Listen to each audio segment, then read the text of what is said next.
Rabbeinu Eliyahu Baal Shem de Helm, también conocido como Elías bar Aarón Yuda Baal Shem, año 1520 a 1583, época Aharonim. Fue un rabino y cabalista polaco que se desempeñó como rabino principal de Helm, uno de los talmudistas más eminentes de su generación. Se registra como la primera persona conocida con el epíteto de Baal Shem, después de haber sido considerado un gran santo, y se cree que usó poderes milagrosos para crear un golem. Rab Elías nació del Rab Aarón Yuda, su padre, en el año 1550. Alrededor del año 1565 ingresó en la yeshiva del rabino Solomón Luria en Lublin, y después de recibir su ordenación rabínica se convirtió en el rabino de Helm, cargo que ocupó por el resto de su vida. En el año 1564 se reunió con otros rabinos prominentes, incluido su maestro, para aprobar las normas halágicas que permitían que una aguna se volviera a casar. Su bisnieta se casó con el rabino Efraín Jacohen, autor del Shar HaEfraim y abuelo del rabino Zvi Ashkenazi. El Rab Jacob Enden, uno de sus bisnietos por parte del rabino Zvi Ashkenazi, dijo que el golem un día creció tanto que el rabino temía que pudiera destruir el mundo. Finalmente, el rabino extrajo el Shem, el nombre sagrado, de su frente, de la frente del golem, quien volvió a convertirse en polvo. Pero el golem arañó la cara del rabino en el proceso.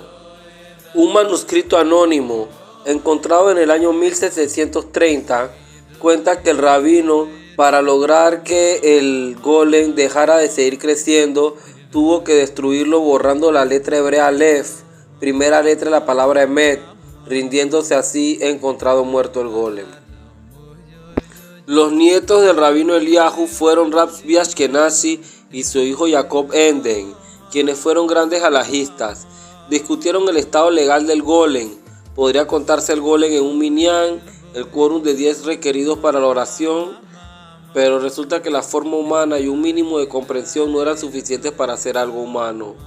La historia sobre la creación del golem por parte de Rab Eliyahu se volvió a contar en el libro Israel der Gotenpacker Badel Sem von Helm, Ut Sein Golem, Israel God's Fighter of Baal Shem of Hell Hansis Her Golem, escrito por Rab Chaim Bloch y publicado en 1920. El rabino Eliyahu nos cuenta que los judíos alemanes vivían en Jerusalén durante el siglo XI, y nos cuenta la historia de un judío de Eretz Israel, de habla alemana, que salvó la vida de un joven alemán de apellido Dolberger. Entonces, cuando los caballeros de la primera cruzada vinieron a sitiar Jerusalén, uno de los miembros de la familia Dolberger, que estaba entre ellos, rescató a judíos de Eretz Israel y los llevó de regreso a Worms, Alemania, para devolver el favor.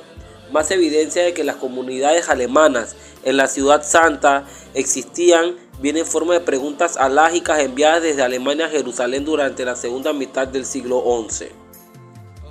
La grandeza del rabino Eliyahu pudo ser presenciada de manera dramática poco después de su muerte. Durante mucho tiempo, el único camino al cementerio judío pasaba por una iglesia rusa. Cada vez que pasaba un cortejo fúnebre judío, los cristianos tiraban piedras. Rab Eliyahu sabía de esto y pidió en su testamento que nadie se moviera o huyera si los cristianos hacían lo mismo después de su muerte. Los deseos de Rab Eliyahu se cumplieron después de su muerte. Cuando la procesión se acercó a la iglesia, los gentiles comenzaron su ritual de arrojar piedras al ataúd y a los judíos. Rab Eliyahu se incorporó milagrosamente y después de mirar el rollo de la Torá que estaba en el ataúd para ser enterrado con él, la iglesia se hundió junta con los hooligans.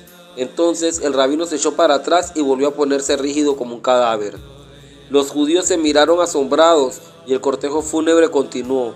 A partir de ese momento se dijo que los hooligans ya no tiraban piedra durante los funerales judíos. Años después, alumnos del Keder, escuela primaria judía, de un maestro llamado Leib Pask, afirmaron que el sótano, al saltar sobre las tablas del piso, se escuchaba el sonido amortiguado de unas campanas. Esto llevó a los niños a creer que ese era el mismo lugar donde se había hundido la iglesia. Dentro del cementerio de Helm hay una tumba sin lápida que está cubierta con ladrillos dispuestos en forma de letra Bet.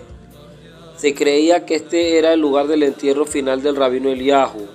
Se cuenta que un ángel aparecía en el aniversario de su muerte y grabó una letra en el cierto ladrillo. Por eso todos tenían miedo de tocar los ladrillos de la tumba del rap.